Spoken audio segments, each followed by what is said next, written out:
Madam Speaker.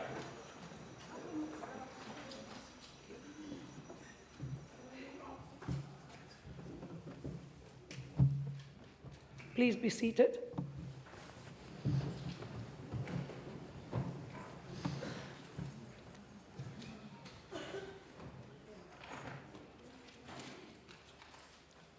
I now recognise the Honourable Premier to deliver a response. Thank you very much, Madam Speaker. Madam Speaker, I would like to thank everybody who participated in the debate today.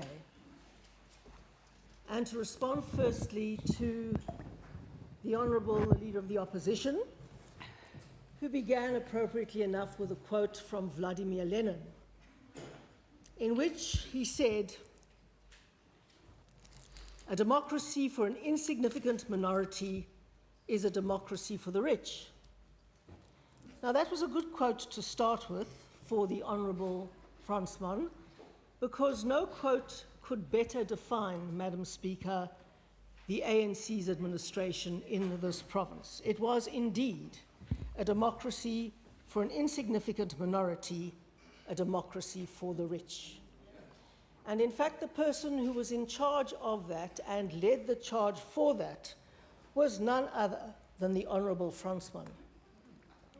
And we welcome him back into this House, because now we will make sure that he goes before SOPA, and we will make sure that he takes an oath, and we will make sure that he tells us the truth about a lot of things to which we've been trying to get answers, Madam Speaker, for a very long time.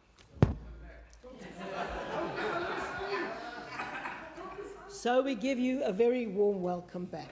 And let me give you a little warning about some of the things that we will be raising with you about the democracy for the insignificant minority of your tender buddies and your contract friends, the democracy for the rich, of which you became one. Madam Speaker, in February of this year, the Auditor General released the findings of an audit on the use of consultants by the Western Cape Government, and specifically the Departments of Health under the Honourable Ace, and the Department of Transport and Public Works under the Honourable Fransman, between 2008 and 2011. And of the 31 contracts, Speaker, 29 or 97% were initiated between 2005 and 2009, when the ANC governed this province, and when Minister Fransman was the MEC for Transport and Public Works. Now, this is what the Auditor General found about those contracts entered into under Minister Fransman and Minister Ace. There was no policy at all on the use of consultants.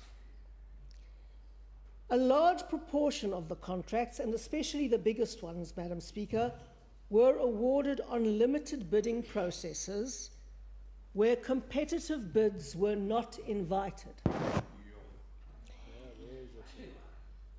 Officials, Madam Speaker, did sometimes not declare their conflicts of interest.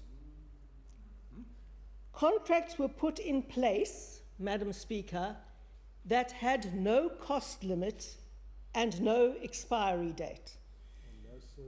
So they could continue in an open-ended way, spiralling costs in a never-ending cycle. And work at the above departments was being outsourced to contractors at a very high cost to taxpayers, when the work could and should have been done internally. That is what the Auditor General found. And what's more, Madam Speaker, the Auditor General found that the Honourable Fransman had personally instructed officials to award tenders to some of these consultants. This is what the Auditor General found. Are you telling us that the Auditor General is lying? The Auditor General found that Marius Fransman had also personally instructed officials to award tenders to some of these consultants. And one of the contractors, Madam Speaker, was hip hop, of which I will give a few details. Because hip hop is a very interesting thing. Minister Fransman's Department of Public Works and Transport paid hip hop and Brand Talk 26 million rand on one of these open-ended, never-ending, limitless contracts, Madam Speaker. And some of these activities they invoiced the department for included 4.1 million rand for Madiba's 90th birthday celebration. We have not seen any proof, nor have we been able to unearth any proof that the money was actually spent on these celebrations, Madam Speaker. Then there was 1.3 million rand, Madam Speaker, for what was known as the Tick Off campaign, which we have not been able to trace to date either. Then 88,633 rand for a function that was never held. And then, Madam Speaker, 628,000 rand for an interfaith function that was also never held. Madam Speaker, I think the Honourable Leader of the Opposition, when he speaks about a democracy for an insignificant minority, a democracy for the rich, must come and answer a lot of questions about that precise system that he instituted. This is not what I'm saying, Madam Speaker, it is what the Auditor General is saying. And the Honourable Carlyle asked some very interesting questions to which the Honourable Fransman has not yet given any answers. The Honourable Carlyle asked why the Honourable Fransman did not do anything about the irregular and exorbitant consultancies on his watch, which he has admitted he knew about. We have asked the Honourable Fransman whether he was aware of corruption in his department. We've asked the Honourable Fransman, did he personally benefit as a result of this corruption? And if he says he didn't, will he make himself subject to a family lifestyle audit? The Honourable Fransman says there's evidence to clear his name, and we would like to know where that is. We've got a lot of evidence here about the brown envelope scandal, and indeed the finding that Minister Fransman agreed to Inkwenkwezi Communications being awarded the consultancy through a closed tender by the Provincial Department of Human Settlements, of all departments. And indeed, that involved people that we know, Joseph Haranis, Zane Ori, and various other people like Ashley Smith, in discussing how they would manipulate the media through paying journalists as consultants in order, Madam Speaker, to win a battle inside the ANC. And that was used and done with taxpayers' money. If that isn't corruption, I do not know what is, Madam Speaker. Then, Madam Speaker, we'll have to ask the Honourable, the Leader of the Opposition, some questions about the 60 million rand, Speaker, that his department... Oh, sorry. Sorry.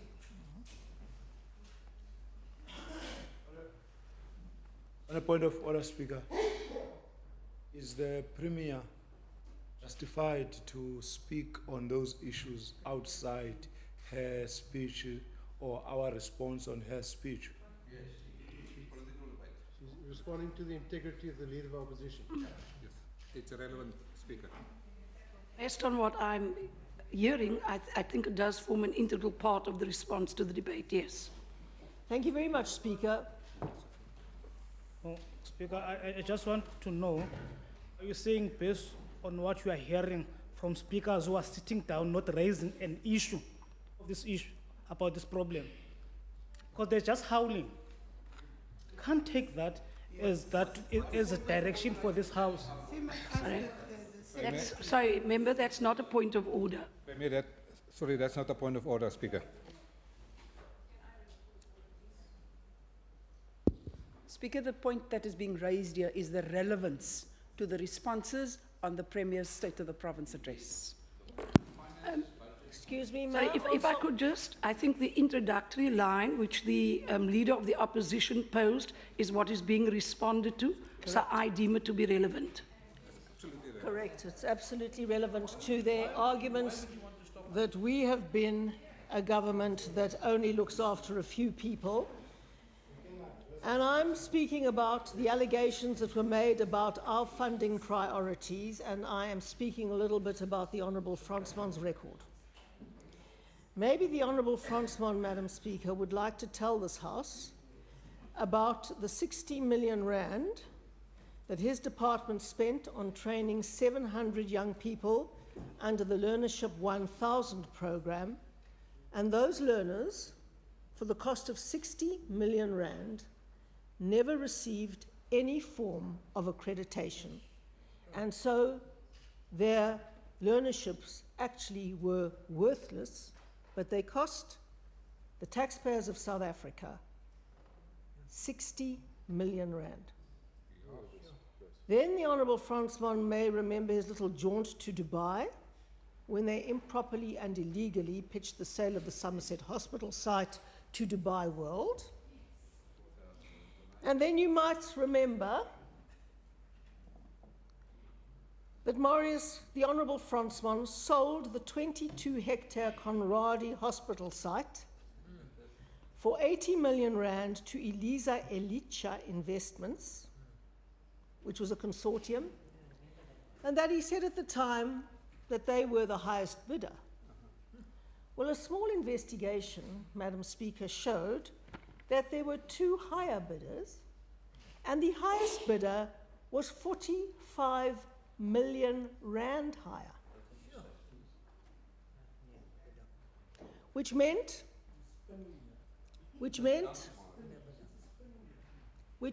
Madam Speaker, that the elite consortium that did the deal with Marius Fransman benefited to the tune of 45 million rand that should have gone into service delivery for the poor in this province. And what is more, Madam Speaker, they paid only 8 million rand, could not come up with the rest of the money, Madam Speaker, and the contract with this consortium did not make provision for any interest payments on the outstanding amount. Now, if you have ever heard of a manipulated deal designed to benefit insider cronies, that is it. Now, Madam Speaker, any party led in this House by a person with a delivery record like that only says that there is a democracy for an insignificant minority, a democracy for the rich, if he's holding a mirror to his own face. Because indeed, Lenin's description of the abuse of communism to enrich a small elite is a precise reflection of what the ANC sought to do when they were in office. Some are much more equal than others. And we will also get round to asking a few questions to the Honourable Ace when the time comes round, but he wasn't speaking in this debate, probably luckily for him. Then it is also critical, while the Leader of the Opposition is talking about the fact that this administration is, quote unquote, waging war on the poor. It's important, Madam Speaker, to look at the comparative delivery record of this province vis-à-vis every ANC-governed province.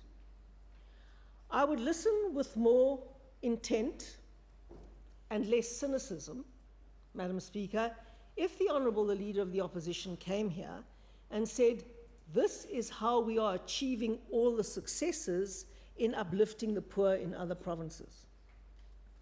He doesn't come here and say that. He doesn't come here and say, this is what you should be doing in the Western Cape, because look how successful we are everywhere else.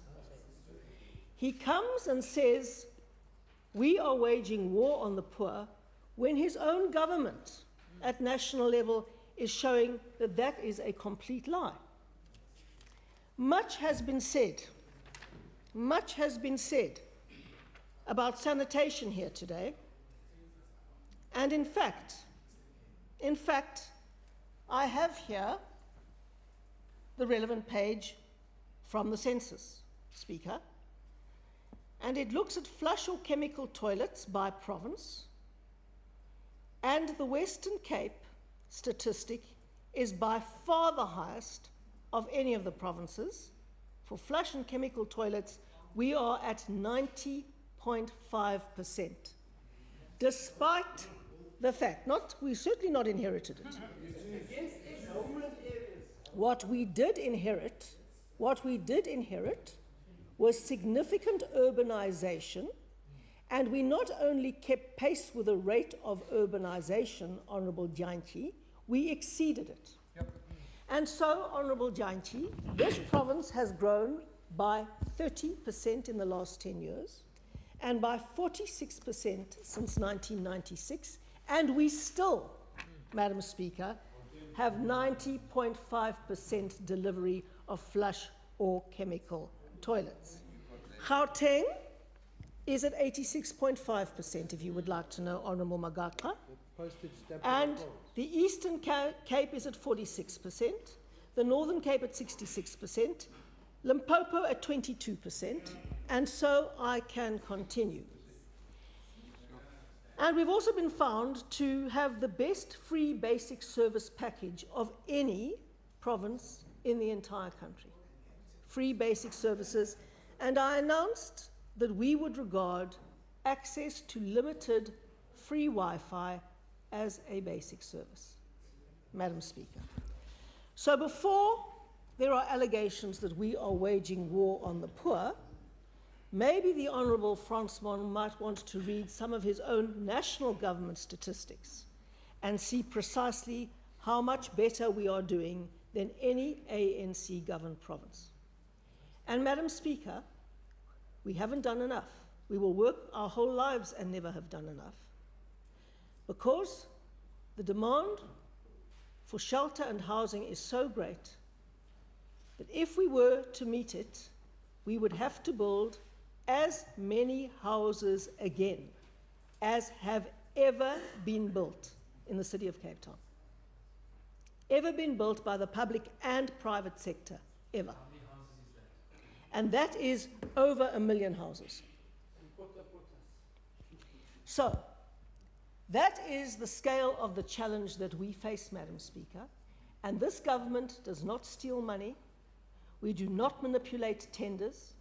We do not abuse tenders for the enrichment of a few. We spend our money where it should be spent, and we do service delivery with that money, and everything that we do goes to service a growing economy, and 76% of our budget is spent on poor communities, as indeed it should be. 76%.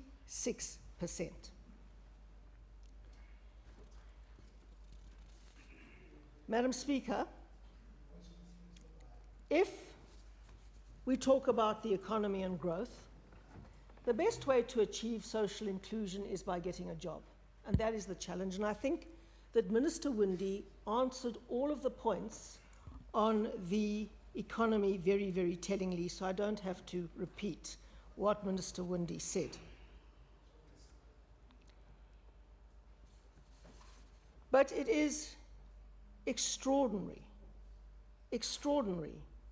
that the Minister, the Honourable the Leader of the Opposition, talks about corruption here in the Western Cape.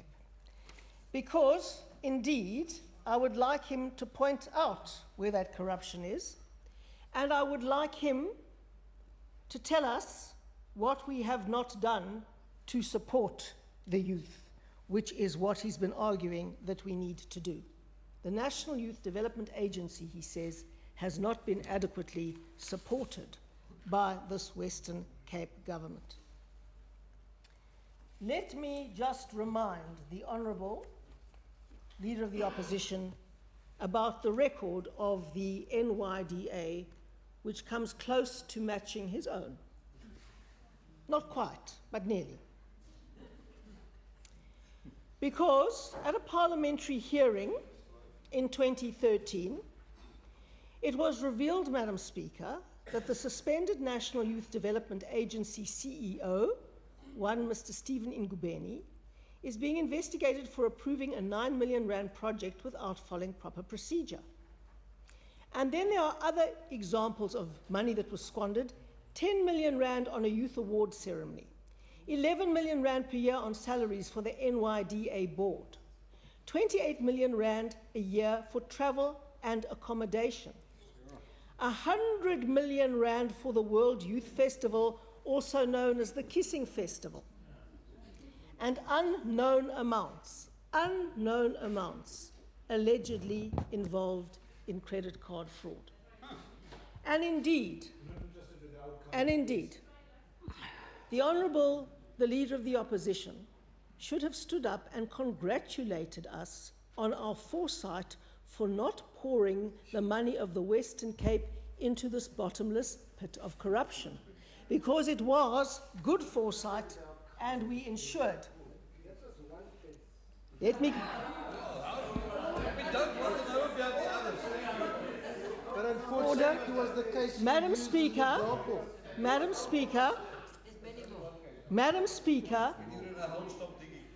that was one case. Yes, let me give the Honourable the Leader of the Opposition another case. The National Development Agency boss, Stephen Ngubeni, personally signed off on a 22 million catering contract that was awarded to his uncle. And that was to supply food to the Kissing Festival. No. And the company got 6.5 million rand up front.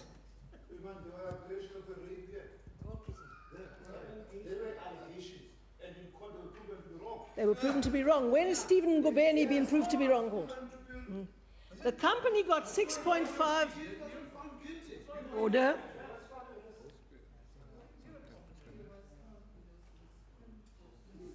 Order. Madam Speaker, the company got 6.5 million rand up front, but was fired only days into the festival when catering arrangements descended into chaos. That's another one. Do you want another one after that? We'll do a few more about the NYDA. Former National Youth Development Agency chairperson Andile Lungisa, a well-known deployed cadre of the ANC Youth League, and 3 others appeared in the Johannesburg Specialised Commercial Crimes Court on Friday on fraud charges. They are accused of defrauding the Departments of Arts and Culture of 2.5 million rand linked to a Nelson Mandela birthday concert. And so I can continue. But I think we want to go home tonight, and if I used every single example of fraud and corruption in the National Youth Development Agency, we wouldn't get home. But thank you very, very much indeed for ensuring that we didn't Honourable throw Premier, please our speak money. to the Chair. Sorry. Thank you. Thank you very much, Madam Speaker. I think the Honourable the Leader of the Opposition should be very impressed that we didn't throw the Western Cape's precious resources after a corrupt group of people like that, but that we spend our money on serious youth development, from improving education to the mod centres, to the youth cafes, and to a range of other initiatives. Then the Honourable the Leader of the Opposition spoke about the vulnerable farm workers. And I agree with him that there are many vulnerable farm workers in the rural areas. And And we all remember, Madam Speaker, that after the tragedy of Marikana, the ANC lost absolutely no time in arguing that we needed to bring Marikana to the Western Cape. We remember that Tony Ehrenreich, that leads the ANC in the city of Cape Town, said repeatedly and even gave out a pamphlet that said, "Bring Marikana to the farms of the Western Cape," quote unquote.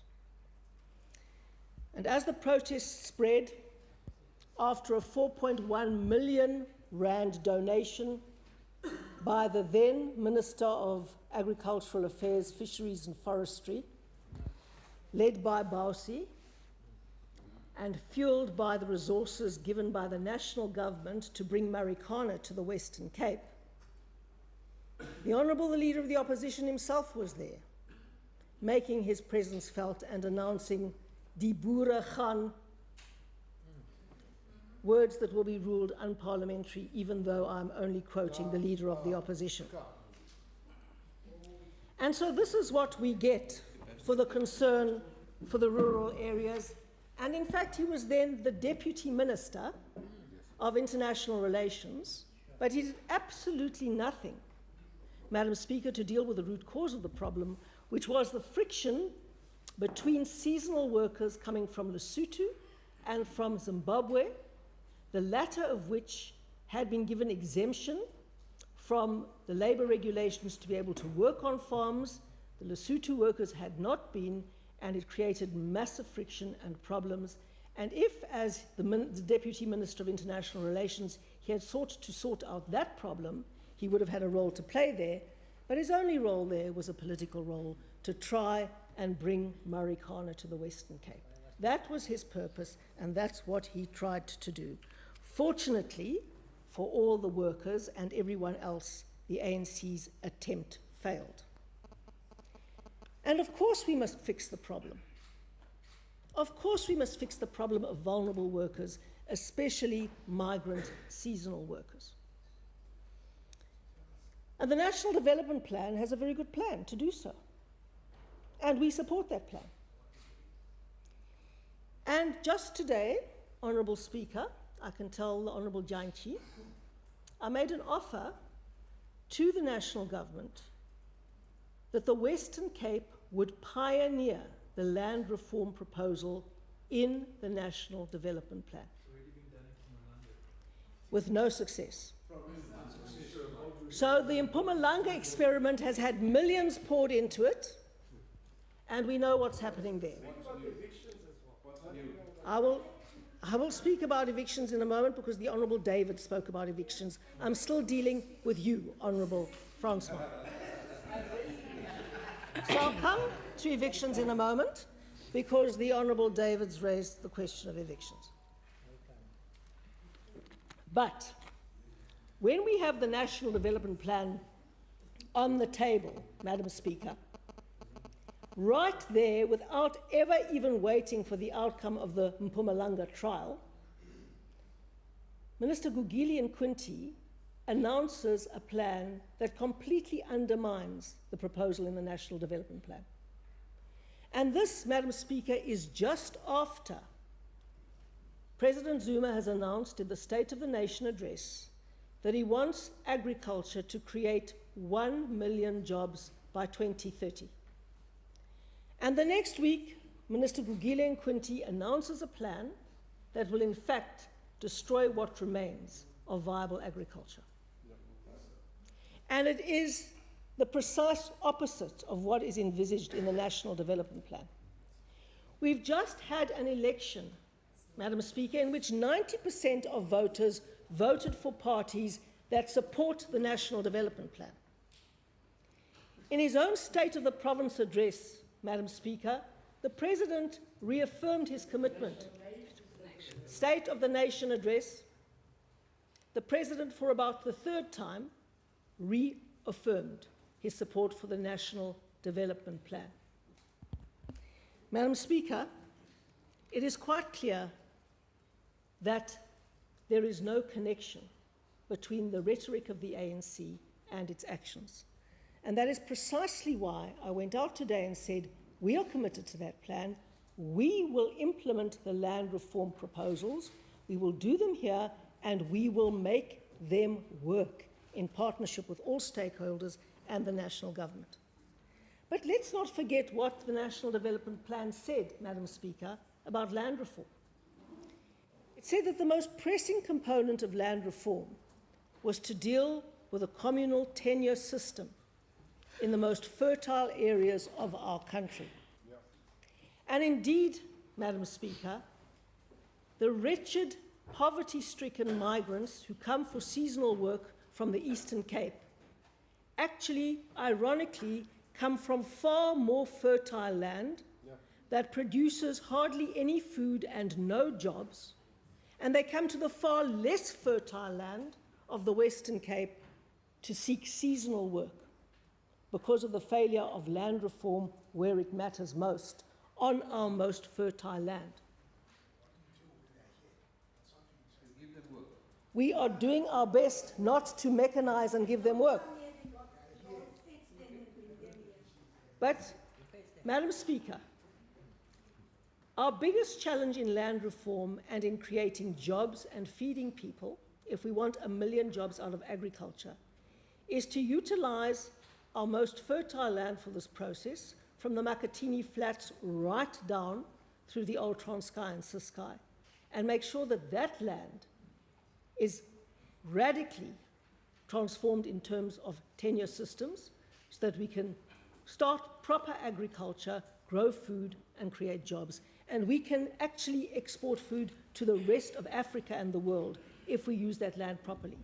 But the failure to undertake land reform where the NDP says it must start is also the basis of what remains of the migrant labour system, which is a wretched and terrible legacy of apartheid.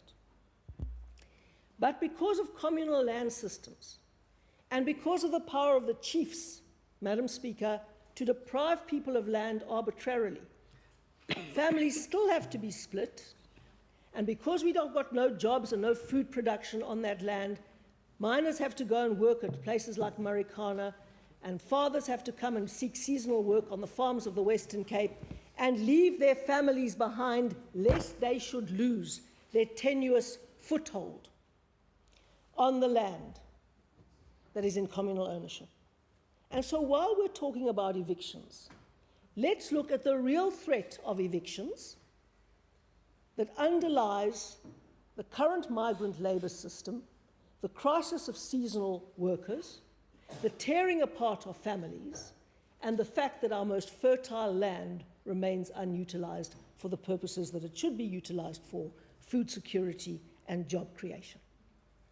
And so let us, for once, put our money where our mouth is, and let us please implement, Madam Speaker, the National Development Plan. We have given a commitment. We have given a commitment to implement that plan in this province, and we are determined to do so. Order. I can't hear you. Now, Sorry. may I simply repeat, Madam Speaker, what I've said often before.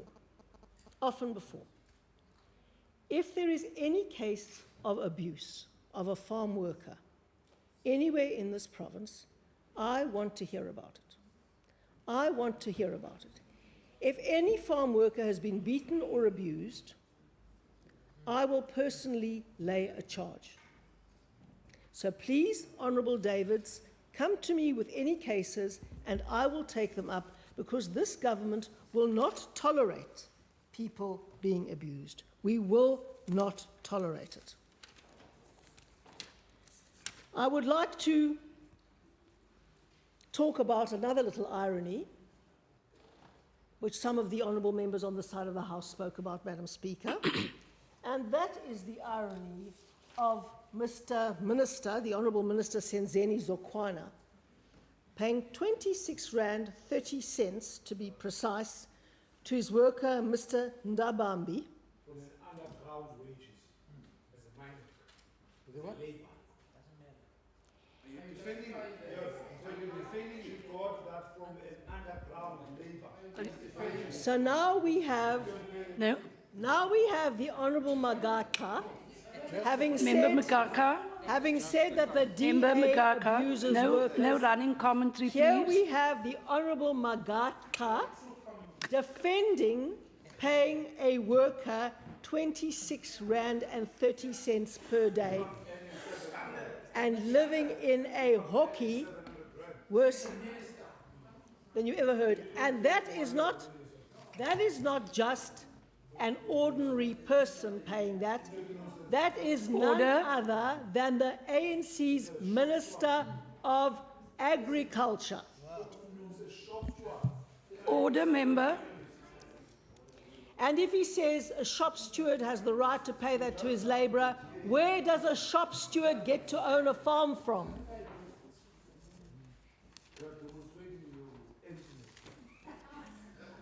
So Member when? Makaka? Spoken like a true Marxist. Order. I do actually.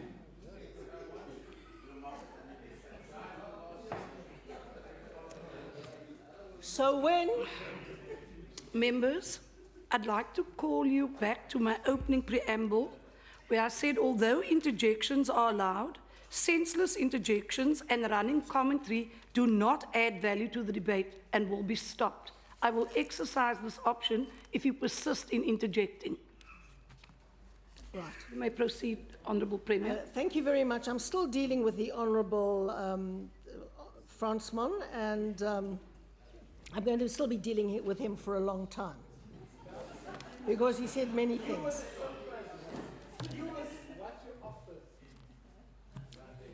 You know, Honourable Speaker, the Honourable Leader of the Opposition spoke about Cape Town as being an island of privilege surrounded by a sea of poverty. I thought he was talking about Nkandla. Because if you want to see an island of privilege surrounded by deep, deep poverty, he should go and take a look at that. The Leader of the Opposition also spoke about the need to integrate through spatial interventions and planning interventions, and I agree with that. And that is why, at last, we have liberated the District 6 process from the clutches of an ANC front called the District 6 Development Trust. And we are working very well with the national government and with the local government, and at last, the District 6 process is on track. And if it is not again disrupted by the ANC, Madam Speaker, we will make good progress. We are working very hard on the inner city regeneration and the Conradie Hospital site, now that we've eventually liberated that from the consortium in which it was stuck for many years after the manipulated tender. I don't know what consortium it was manipulated though, that's for sure. It was manipulated, and you gave it to a consortium for 45 million rand less than you could have got. What has race got to do with corruption? What has race got to do with corruption? 45 million rand less than you could have got is corruption, because that 45 million rand could have been used for service delivery to poor people. So we have liberated the Conradie site from the clutches of a very, very suspect deal by the Honourable Fransman. We're getting District 6 moving at last. The Two Rivers Urban Park, the inner city regeneration with Woodstock, Salt River and the Fringe, all of those areas getting much more affordable housing near the city centre. But, Madam Speaker, this would all be massively assisted if the national government just replied to our requests to release Wingfield, Youngfield, Denell, Culemborg, and all the sites that are ideal for integrated housing and for the kind of spatial planning that the Honourable Fransman is proposing, that in fact is owned by the national government. Then the Honourable Fransman talks about 2,000 learners not in class. Now he knows that that is not true. He knows that that is not true. And he then says, given the fact that so many learners are allegedly out of class, we shouldn't be closing schools. Let me remind him and the other honourable members about a time when the Honourable Doug Moore was the MEC for Education in this province. Let us remind this House of the time that the Honourable Doug Moore was the MEC. He closed 25 schools during his tenure. Almost all were rural schools serving poor learners. Number three, most of these were closed without any of the processes being followed that are required by legislation. Let me give you examples then. Let me give you examples. The Honourable Doug Moore says this is nonsense. Let me remind him. One of those schools was closed on the 30th of June of the year concerned, while the proclamation to close it was signed on the 10th of July of that year, which is clearly entirely unlawful, because you can't sign a proclamation to close a school after you have already closed the school, Madam Speaker. And then at another school, the public meeting to enable the community to make representations was held on the 2nd of December, and the MEC signed the proclamation on the 21st of December to close the school on the 31st of December. So from the 2nd of December to the 31st of December, he's claiming that he went through all the legal processes. This is what the ANC does. But in fact, this government consulted every single government body, but the bottom line is that this process was so flawed that it would never ever have survived the test of any court case. You are lucky that it wasn't challenged, and you are lucky that it wasn't challenged, because it should have been. Then we have the Honourable, the Leader of the Opposition, saying to us that we shouldn't racialise housing delivery. Well, he racialised everything else, from toilets to computers to the housing backlog.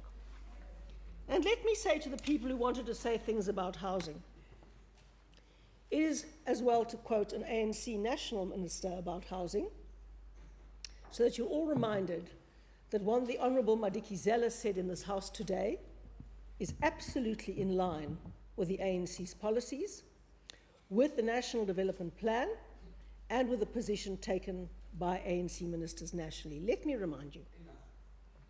The minister in 2010 said, the current housing development approach, with a focus on the provision of state-subsidised houses, will not be able to meet the current and future backlog, and there are questions related to its financial sustainability. We need to diversify our approach to include alternative development and delivery strategies, methodologies, and products, including upgrading of informal settlements, increasing rental stock, and promoting and improving access to housing opportunities in the gap market. The core subsidised housing product can only be one of many approaches. And that is what we agree with. And that is precisely what the national minister was, the provincial minister was saying. Now, the Honourable, the Leader of the Opposition, says that I'm cherry-picking from the National Development Plan. Well, in fact, what the ANC government is doing is simply rejecting it out of hand while playing lip service to it. And we've seen many examples. And on the NHI, we have gladly participated in the pilot projects. And as Minister Botha has said to this House, the Honourable Minister of Health has said to this House, those are the only pilots in the whole country that have worked, and we will bring that here for a debate in this House. On the issue of crime, we support universal access to quality health care, and we support the best method to achieve that. We'll wait for the ANC's pilots to work and see. Wait for the debate and you hear what we say. Honourable Speaker, on crime we obviously have a limited role. And we're trying to implement that role, which is limited to oversight. But every time we try to play that role, we have been blocked and stopped by the National Minister. Now we're pleased that he's in arts and culture, because there's not as much that he can block and undermine there. And our Community Safety Act will be implemented, and we await the findings of the Commission of Inquiry in Khayelitsha, and we will continue to expand oversight, as the Minister said. Then the Honourable Leader of the Opposition went into the most extraordinary set of statistics without any basis about employment equity in this province. He said, Madam Speaker, that 70% of senior management, 70+ percent of senior management in this province is white. Now, let me tell him how wrong he is. In this provincial government, it is almost the inverse of what he said. Because 62% of our senior management is black, as defined in the Employment Equity Act. And if we include white women as a designated group, which they are entitled to be included as, then 75% of our senior management is from designated groups. This compares very favourably to the provincial aggregate. And if you look at our recent MPAT awards, we got the best performing department in human resource management with a staff complement of fewer than 2,000 for the Western Cape Department of Economic Development and Tourism, the best performing department in human resource management with a staff complement of more than 2,000 for the Department of Transport and Public Works after we fixed it when we inherited it from the Honourable Leader of the Opposition, and all of our employment equity plans and policies were measured under these categories. So the Honourable Leader of the Opposition knows that the MPAT measures employment equity plans and policies, and we were given out of every single department countrywide, in provinces and in national government, the best performer in human resources with a staff complement of less than 2,000, as well as the best performance with a staff complement of more than 2,000. And that is taking employment equity policies and strategies into account. And under the regulations, Madam Speaker, that the ANC wanted to force through, it would have been so that not a single coloured person would have been able to get promotion in this province for at least 15 to 20 years.